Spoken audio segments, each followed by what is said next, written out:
Bonjour, aujourd'hui je voudrais vous parler d'un livre que j'ai acheté il y a déjà un petit moment, parce qu'il est paru en 2018, et puis, bon, comme j'en ai beaucoup, je l'avais seulement survolé et je me suis penchée un peu plus dessus, et qui plus est, j'ai été regarder la conférence TED, une des conférences TED que Mel Robbins, puisque c'est l'auteur de ce livre dont je vous parle, Mel Robbins, cette conférence TED qu'elle a faite qui est extrêmement intéressante.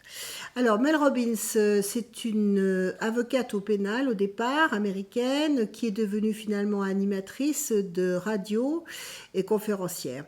Et elle s'interroge et elle s'intéresse beaucoup à l'humain, hein, et donc au développement personnel.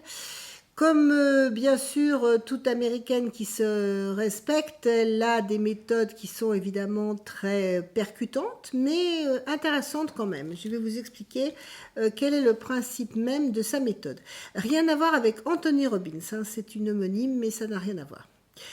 Alors, elle commence ce livre qui s'appelle La règle des 5 secondes, qui est un best-seller international traduit en 30 langues. Elle commence, je mettrai les coordonnées d'ailleurs sous ma vidéo.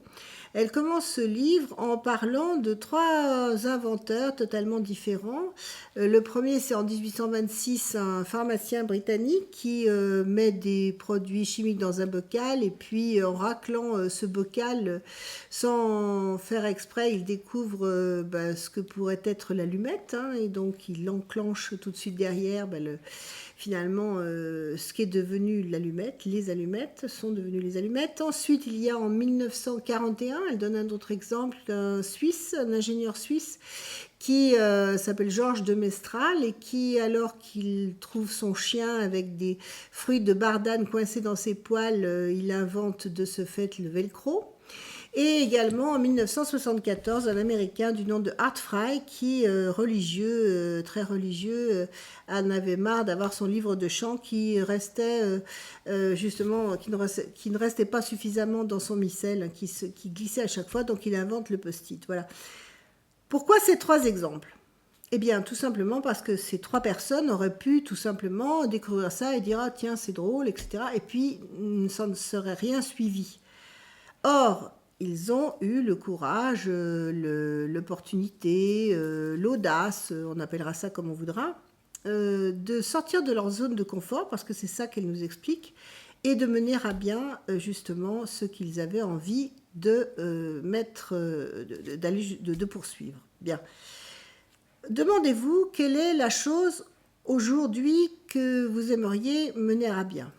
Est-ce que c'est divorcer? Est-ce que c'est perdre 20 kilos? Est-ce que c'est se marier? Est-ce que c'est changer de boulot? Évidemment, je vous prends des choses extrêmes parce que c'est évidemment là que c'est important. Changer de maison, déménager, enfin bon. Donc réfléchissez pour vous, quelle serait vraiment l'action la plus importante à mener et sur laquelle vous piétinez un peu. Vous piétinez un peu, pardon. Pourquoi vous piétinez? Parce que très souvent, ce sont des décisions difficiles à prendre, etc. Et que justement, on n'a pas envie de sortir de sa zone de confort. Alors la méthode que préconise Mel Robbins, c'est très simple. Elle dit, bon, c'est peut-être un peu simpliste et un peu cinéma, mais enfin, elle dit qu'en fait, c'était un matin, alors que aux États-Unis, il faisait très très froid et qu'elle se levait et qu'il était 6 heures. Et elle n'avait pas du tout envie de se lever, comme ça peut nous arriver à tous. Et tout ce qu'elle a trouvé comme idée pour sortir du lit le plus rapidement possible, c'est de se dire mentalement 5, 4, 3, 2, 1, tac, je me lève. Voilà. Donc selon elle, elle a voulu après ça réfléchir à cette méthode. Elle en a fait une vraie méthode. C'est de se dire, je dirige mes actions, je contrôle mes émotions, je passe à l'action. Voilà. Donc je ne réfléchis plus, j'ai suffisamment réfléchi sur le sujet, je fonce. Voilà. Donc c'est vrai que ce serait une très mauvaise idée que de foncer sans avoir réfléchi, mais très souvent, il faut quand même reconnaître que quand on a décidé de déménager, de maigrir, de changer de boulot ou autre, c'est quelque chose que l'on rumine depuis longtemps dans sa tête. Donc ce sont ces actions-là où ce serait intéressant d'appliquer cette méthode et se dire, mais en fait c'est très simple, il suffit que je dise 5, 4, 3, 2, 1 et je fonce. Et elle rajoute, et ça c'est très intéressant, elle dit bien, ce n'est pas facile, mais c'est très simple. Voilà.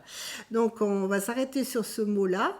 Je vous enjoins donc d'aller voir sa conférence TED qui est très intéressante. C'est une femme très tonique, très dynamique et qui donne la pêche. Et donc actuellement, je pense que c'est une bonne idée que de se donner la pêche justement en regardant des gens inspirants. Voilà, donc ça n'est pas simple. Plutôt, non, excusez-moi, c'est très simple. Ça n'est pas facile, mais c'est très simple. Voilà. Vous avez compris? Eh bien, essayez. Au revoir.